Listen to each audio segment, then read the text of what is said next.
ऐका, आपण आपल्या आयुष्यात खूप गोष्टी मिळवण्यासाठी धडपड करतो. पैसा, नाव, यश.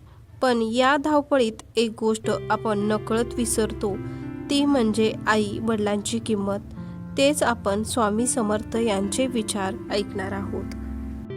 आई वडील आयुष्यभर कष्ट करून आपल्याला मोठं केलं, म्हणून आयुष्यात कितीही मोठे झालो तरी त्यांच्यासमोर आपण नम्र राहायला शिका, कारण त्यांचा आशीर्वादच खरं आयुष्य बदलू शकतो. पैसा, यश आणि प्रसिद्धी हे सर्व पुन्हा मिळवू शकतो, पण आई वडिलांचं प्रेम एकदा हरवलं तर ते पुन्हा मिळणं खूप कठीण असतं. ज्यांनी तुम्हाला चालायला शिकवलं, ज्यांनी तुम्हाला बोलायला शिकवलं, त्या आई वडिलांना कधीही एकटं सोडू नका, कारण आयुष्यात यशस्वी होण्यापेक्षा आई वडिलांच्या डोळ्यात अभिमान दिसणं हेच खऱ्या यशाचं लक्षण आहे.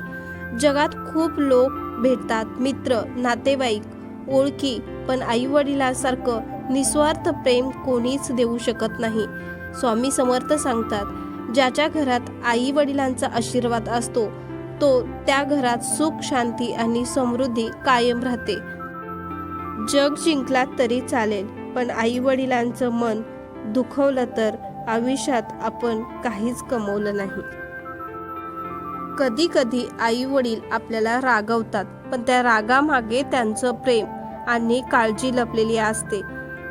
ज्यांनी तुमच्यासाठी रात्रभर जागून काढलेत, त्यांच्या वृद्धपणी त्यांना एकटं कधीही सोडू नका. आई वडिलांच्या पायाखालीच खरा स्वर्ग असतो.